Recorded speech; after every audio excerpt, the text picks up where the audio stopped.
नमस्कार, मी श्वेता अंकले. तरुण भारत न्यूज बुलेटिनमध्ये आपल्या सर्वांचे स्वागत. आता पाहूया ठळक घडामोडी. देशभरातील जनगणना 2027 प्रक्रियेला तब्बल 16 वर्षांनंतर मुहूर्त लाभला असून 1 एप्रिलपासून प्रारंभ होत आहे. यंदा ही प्रक्रिया 2 टप्प्यात पार पडेल.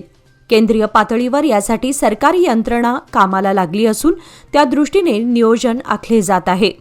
पहिल्या टप्प्यात घरांची नोंदणी व गृहनिर्माण गणना केली जाईल. यंदाच्या जनगणनेत प्रथमच स्वगणनेचा पर्याय उपलब्ध करून देण्यात आला आहे.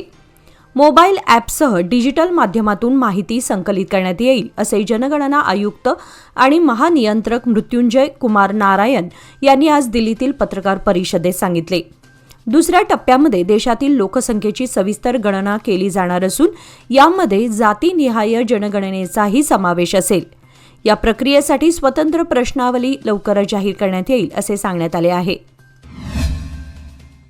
महाराष्ट्र कर्नाटक सीमा प्रश्नाच्या सोडवणुकीसह सीमा भागातील मराठी भाषेसाठी लढणाऱ्यांसाठी कार्यरत असलेल्या मध्यवर्तीय महाराष्ट्र एकीकरण समितीच्या अध्यक्षपदी प्रकाश मरगाळे यांची आज मंगळवार दिनांक 31 मार्च रोजी एकमताने निवड करण्यात आली आहे. समितीचे अध्यक्ष दीपक दळवी यांच्या निधनामुळे हे पद रिक्त झाले होते. त्या पार्श्वभूमीवर मंगळवारी झालेल्या बैठकीत ठराव मांडण्यात आला. उपस्थित सर्व सदस्यांनी प्रकाश मरगाळे यांच्या नावाला एकमताने अनुमोदन देत त्यांची अध्यक्षपदी निवड केली. मरगाळे हे यापूर्वी समितीचे खजिनदार म्हणून कार्यरत होते. निवड जाहीर झाल्यानंतर कार्याध्यक्ष तथा माजी आमदार मनोहर केणेकर यांनी मरगाळे यांचा पुष्पहार घालून सत्कार केला. यावेळी छत्रपती शिवाजी महाराज की जय तसेच संयुक्त महाराष्ट्र झालाच पाहिजे अशा घोषणांनी परिसर दणाणून गेला. दरम्यान कार्याध्यक्ष मनोहर केणेकर यांनी आपल्या भाषणात मरगाळे यांचे अभिनंदन करत त्यांच्या कार्यकाळाची सुरुवात मराठी जिल्हा पत्रकार संघाच्या 1,00,000 सह्यांच्या मोहिमेतून होत असल्याचे सांगितले. तसेच कन्नड सक्ती विरोधातील मोर्चा यशस्वी करण्यासाठी त्यांनी पुढाकार घ्यावा असे आवाहनही त्यांनी यावेळी केले. हुक्केरी तालुक्यातील गुडगनट्टी येथील ब्रह्ममंदिराजवळील हिडकल धरणामध्ये पोहण्यासाठी गेलेल्या 5 शाळकरी मुलांपैकी कृष्णा विठ्ठल खानापुरी वय 14 आणि प्रज्वल मुत्तुप्पा गोकर वय 14 यांचा दुर्दैवी बुडून मृत्यू झाला. या घटनेमध्ये मुत्तुराज बकुळगस्ती, सिद्धार्थ बसवराज पणगुद्दी आणि मंजुनाथ तमान्ना पात्रोट यांना वेळेमध्ये बचावले गेले. सर्व मुले RC गुडगनट्टी प्राथमिक कन्नड शाळेमध्ये 7वी मध्ये शिकत होते आणि महावीर जयंतीच्या सुट्टीचा आनंद घेण्यासाठी धरणाच्या बॅक वॉटरमध्ये पोहण्यास गेले होते. 5ही जण सुरुवातीला एकत्र पोहत होते, मात्र कृष्णा आणि प्रज्वल खोल पाण्यात गेले आणि ते बुडाले. घटनेची माहिती मिळताच स्थानिक नागरिक, पोलीस आणि अग्निशामक दल घटनास्थळी दाखल झाले व बचाव कार्य सुरू केले. बेळगाव शहरामध्ये CNG व LPG पंपांची मर्यादित संख्या असल्याने रिक्षा चालकांना मोठ्या गैरसोयीचा सामना करावा लागत आहे. सध्या केवळ 8 ते 9 पंपांवरच ही सुविधा उपलब्ध असल्याने वाढत्या रिक्षांच्या तुलनेत ती अपुरी ठरत असून चालकांना तासनतास रांगेत उभे राहावे लागत आहे. अलीकडे पेट्रोल बंद होणार असल्याच्या अफवेमुळे पंपांवर लांबच लांब रांगा लागून परिस्थिती अधिकच गंभीर झाली होती. जरी सध्या स्थिती काहीशी सुरळीत आहे. शहरात सुमारे 12,000हून अधिक रिक्षा असून त्यापैकी बहुतांश CNG व LPGवर चालतात, तर LPGचा दर 80 रुपयांपर्यंत वाढल्याने चालकांचे आर्थिक गणितही बिघडले आहे. Goa west, fort road, Kittur चडमा सर्कल, बॉक्साईड रोड, 3रे रेल्वे गेट, काँग्रेस रोड आणि महात्मा फुले रोड येथे नवीन पंप सुरू करण्याची मागणी होत असून प्रशासनाने तातडीने उपाययोजना कराव्यात अशी अपेक्षा व्यक्त केली जात आहे.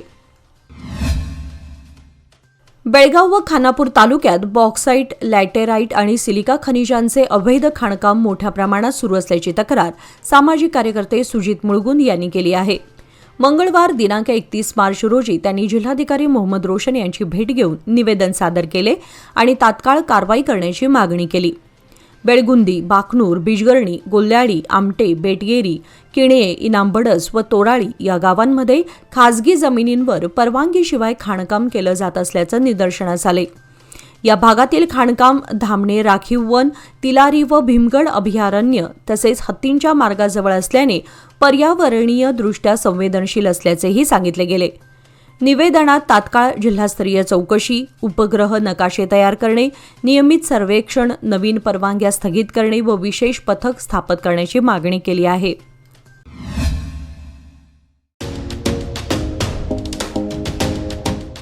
DK हेरेकर ज्वेलर्स म्हणजे बेळगावातील एक विश्वासू सुवर्णदालन. दिवसेंदिवस वाढत चाललेल्या सोन्या चांदीच्या किमतीमुळे ग्राहकांची धांदल उडत आहे. पण आमच्या सुवर्णदालनात मिळतो उत्तम ग्राहक सेवा, शुद्धतेची खात्री आणि वर्षानुवर्षाचा विश्वास. म्हणूनच आमचं तुमच्याशी नातं 52 कशी सोन्यासारखं उजळून निघतं. आमच्या दुकानात खरेदी करा 24 कॅरेट शुद्ध सोन्याचे कलाकुसरीचे दागिने, आकर्षक चांदीचे अलंकार आणि पूजेसाठी लागणारे सर्व साहित्य. खरेदीवर मिळवा एक आकर्षक भेटवस्तू. नियम व अटी लागू. या सुवर्ण संधीचा लाभ घेण्यासाठी आजच भेट द्या.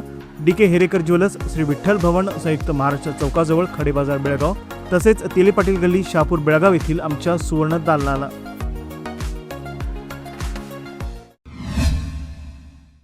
विजयपूर जिल्ह्यातील सिंदगी तालुक्यातील कन्नोळी टोलगेटजवळ मंगळवारी दिनांक 31 मार्च रोजी सरकारी बस आणि दुचाकी यांच्या समोरासमोर भीषण धडक झाली. या धक्कादायक अपघातात मूळ सावळगी गावचा 22 वर्षीय अभिषेक साबागौडा नागराळ घटनास्थळीच जिवंत जळून ठार झाला. धडकेच्या तीव्रतेमुळे दुचाकीच्या पेट्रोल टँकचा स्फोट झाला आणि संपूर्ण बसही जळून खाक झाली. सुदैवाने बसमधील प्रवासी चालकाच्या तात्काळ प्रयत्नांमुळे सुरक्षित बाहेर पडले. सिंदगी अग्निशमन दलाने घटनास्थळी पोहोचून आग विझवली. सुरुवातीला हा अपघात नैसर्गिक दिसत असला तरी अपघातापूर्वी अभिषेकने आपल्या इंस्टाग्रामवर व्हिडिओ शेअर करून नियोजित आत्महत्येचा इशारा दिला होता. त्याने आपल्या मृत्यूस वीरेश नंदूर, त्याची आई चैत्रा नंदूर आणि कुडल संगम येथील नातेवाईक नवीन कुमार पाटील यांना जबाबदार ठरवले. प्राथमिक तपासात हा अपघात प्रेमभंगातून झालेली नियोजित आत्महत्या असल्याचे दिसून आले आहे. अभिषेकने व्हिडिओत म्हटले आहे की आपल्या प्रेयसीला स्वतःपासून दूर केल्यामुळे तो नैराश्याच्या परिस्थितीत आत्महत्या करत आहे. सिंदगी पोलीस ठाण्यामध्ये गुन्हा दाखल करण्यात आला असून पुढील तपास सुरू आहे. बेळगाव शहरातील CCB पोलिसांनी मच्छा औद्योगिक परिसरातील जांबोटी रोडवरील प्लांट नर्सरीमध्ये गांजा विक्रीच्या जाळ्यावर धडक कारवाई करून 2 आरोपींना अटक केली. आरोपी बालू उर्फ मनोहर गजानन हुद्दार वय 36 आणि सचिन प्रकाश अंकलगी वय 25 यांच्या ताब्यातून 2 किलो गांजा, 2 मोबाईल फोन, बॅकपॅक आणि टॉवेल जप्त करण्यात आले. प्राथमिक चौकशीमध्ये आणखी 2 संशयित परसू अण्णा राहणार संती बस्तवाड व रहुरिया यांचा सहभाग उघडकीस आलाय. या प्रकरणी NDPS कायद्याच्या कलम 20B 1B अन्वये बेळगाव ग्रामीण पोलीस ठाण्यात गुन्हा दाखल करण्यात आला असून तपास सुरू आहे. कारवाईबद्दल CCB निरीक्षक मंजुनाथ नायक आणि त्यांच्या पथकाचे पोलीस आयुक्त व DCP यांनी कौतुक केले आहे. खानापूर पोलीस ठाण्याच्या हद्दीत मोबाईल हरवलेल्या नागरिकांना मोठा दिलासा मिळाला असून CEIR पोर्टलच्या माध्यमातून शोधण्यात आलेले हरवलेले मोबाईल त्यांच्या मूळ मालकांना परत करण्यात आले. मोबाईल हरवल्यानंतर नागरिकांनी सेंट्रल इक्विपमेंट आयडेंटिटी रजिस्टर पोर्टलवर नोंदणी केल्यामुळे पोलिसांना त्यांचा माग काढणे शक्य झाले. त्यानंतर पोलिसांनी संबंधित मोबाईल जप्त करून ते त्यांच्या वारसदारांना सुपूर्द केले. या कारवाईमुळे नागरिकांमध्ये समाधान व्यक्त करण्यात येत आहे. दरम्यान मोबाईल हरवल्यास त्वरित CEIR.gov.in या अधिकृत संकेतस्थळावर माहिती नोंदवावी असे आवाहन खानापूर पोलिसांनी केले आहे. दख्खनचा राजा श्री ज्योतिबा यात्रेनिमित्त बेळगावचे रांगोळी कलाकार अजित औरवाडकर यांनी आकर्षक व भावस्पर्शी रांगोळी साकारली आहे. या रांगोळीतून ज्योतिबा देवतेचे सुंदर चित्र रेखाटण्यात आले असून नागरिकांचे लक्ष वेधून घेत आहे. सदर रांगोळी 2 फूट बाय 3 फूट आकाराची असून ती साकारण्यासाठी तब्बल त्यांना 14 तासांचा कालावधी लागला आहे. या रांगोळीसाठी लेक कलरचा वापर करण्यात आला आहे. सदर रांगोळी वडगाव येथील त्यांच्या ज्योती फोटो स्टुडिओमध्ये प्रदर्शित करण्यात आली असून सकाळी 9 ते रात्री 9 या वेळेमध्ये नागरिक व कलाकारांसाठी पाहण्यासाठी ती खुली ठेवण्यात आली आहे. या अनोख्या कलाकृतीला रसिकांकडून चांगला प्रतिसाद मिळत आहे. बेळगाव तालुक्यातील बेनकनहळ्ळी येथील जागृत श्री ब्रह्मलिंग देवस्थानाची वार्षिक यात्रा सोमवारी भक्तिमय वातावरणात मोठ्या उत्साहात पार पडली. देवस्थानाच्या जागृत मान्यतेमुळे दर्शनासाठी भाविकांच्या लांबच लांब रांगा लागल्या होत्या. तर यंदा ब्रह्मलिंग मूर्तीची भुजंग अवतारातील फुलांनी आकर्षक सजावट करण्यात आली होती. गुढीपाडव्याच्या नंतर पहिल्या किंवा दुसऱ्या सोमवारी भरवण्यात येणारी ही पारंपरिक यात्रा यंदाही भक्तिभावाने साजरी करण्यात आली. सकाळी पाटील बंधूंच्या हस्ते अभिषेक करून लक्ष्मण भरमा पाटील यांच्या घरापासून पालखी मिरवणुकीला प्रारंभ झाला, जी टाळ मृदुंगाच्या गजरात देवस्थानात पोहोचली. यानंतर पालखी पूजन, महाप्रसाद व ग्रामस्थांच्या गहाण कार्यक्रमाने यात्रेची सांगता झाली. प्रसंगी भाविकांनी मोठ्या संख्येने उपस्थिती दर्शवली होती. सौंदत्ती श्री रेणुका यल्लम्मा मंदिर परिसरात अवैधरित्या दारू विक्री होत असल्याच्या माहितीच्या आधारे अधिकाऱ्यांनी मोठी कारवाई करत अनेकांना ताब्यात घेतल्याचे समजते. मिळालेल्या गुप्त माहितीनुसार संबंधित अधिकाऱ्यांनी गुड्डा परिसरातील विविध ठिकाणी छापेमारी केली. या कारवाई दरम्यान अवैधरित्या दारू विक्री करणाऱ्या व्यक्तींना पकडण्यात आले असून त्यांच्याकडून दारूचा साठाही जप्त करण्यात आला आहे. यल्लम्मा मंदिर परिसरात भाविकांची मोठ्या प्रमाणावर वर्दळ असते. अशा ठिकाणी अवैध दारू विक्री होत असल्याने प्रशासनाने गंभीर दखल घेत ही कारवाई केली. या प्रकरणी संबंधितांविरुद्ध गुन्हा दाखल करण्यात येत असून पुढील तपास सुरू आहे.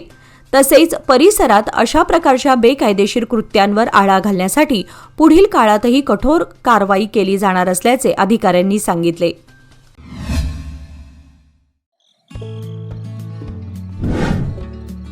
मेसर्स RS हेरेकर ज्वेलर्स, तुमच्या आनंदाच्या क्षणांना सुवर्णस्पर्श.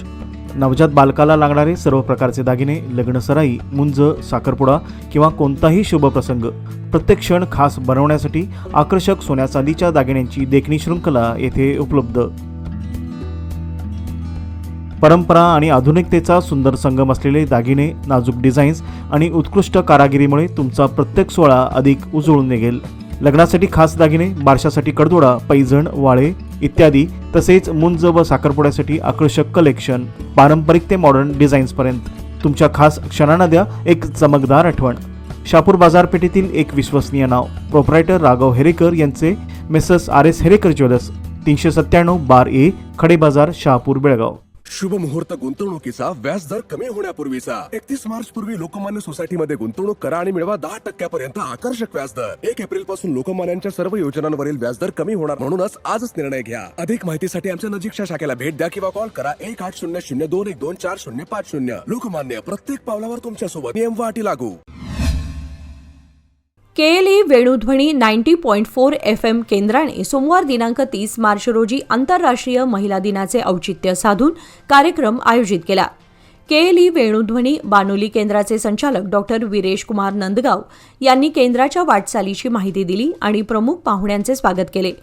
मुख्य पाहुणे म्हणून उपस्थित असलेले बेळगाव विभागाच्या प्रादेशिक आयुक्त जानकी केयम यांनी स्त्री ध्वनी कार्यक्रमाद्वारे विविध क्षेत्रातील यशस्वी महिलांचा सन्मान करण्यात आलेला कौतुकास्पद असल्याचे सांगितले. डॉक्टर सुचेता कुरुंदकर यांनी महिलांचे समाजातील योगदान, संतुलन, जबाबदारी आणि मानवी मूल्ये यांचं महत्त्व सांगितलं, तर डॉक्टर VM पट्टणशेट्टी यांनी महिलांचे शिक्षण, आर्थिक स्वावलंबन आणि आत्मविश्वास यामुळे सामर्थ्य निर्माण होत असल्याचे स्पष्ट केले. कार्यक्रमामध्ये विविध क्षेत्रातील यशस्वी महिलांचा सन्मान करण्यात आला आणि उपस्थित महिलांनी आपले अनुभव शेअर केले.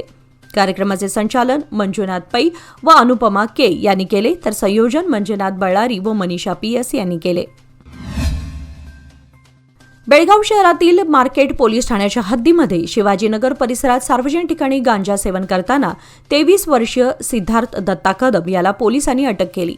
दिनांक 30 मार्च रोजी सायंकाळी 7:15 वाजता कर्तव्यावर असलेल्या पोलिसांना त्याचा संशयास्पद व विचित्र वर्तन लक्षात आले आणि ताब्यात घेत चौकशी केली.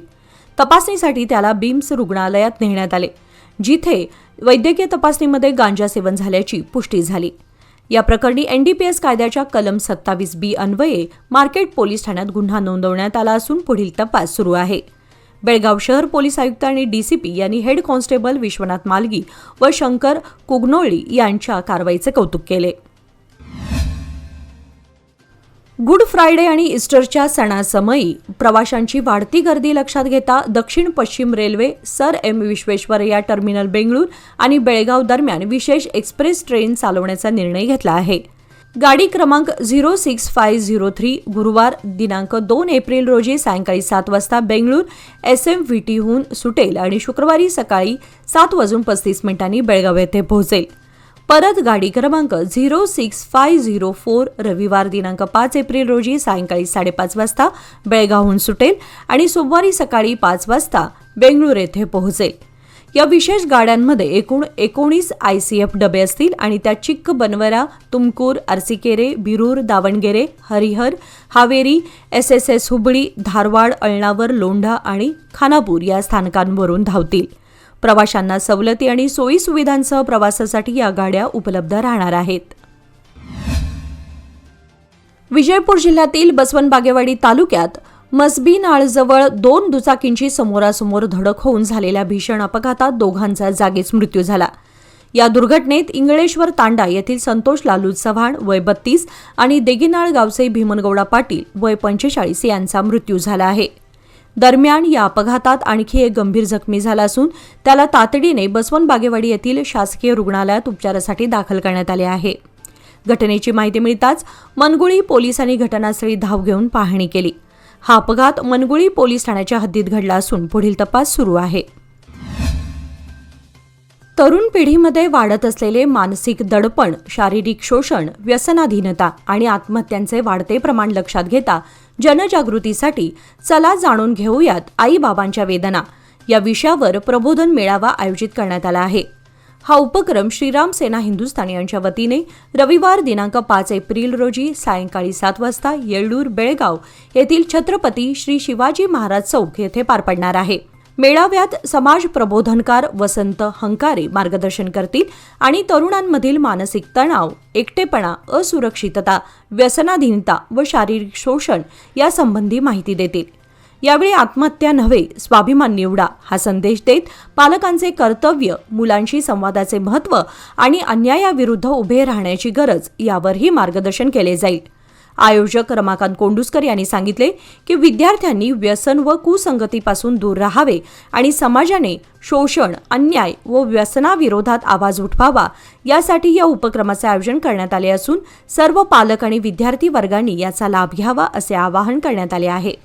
याचबरोबर आजचे बातमीपत्र इथे संपले. अधिक माहिती आणि ताज्या घडामोडींसाठी पाहत रहा तरुण भारत न्यूज चॅनल. तसेच आमच्या चॅनलला लाईक, शेअर आणि सबस्क्राईब करायला विसरू नका. आणि विश्वासार्ह बातम्यांसाठी दररोज वाचा दैनिक तरुण भारत. धन्यवाद.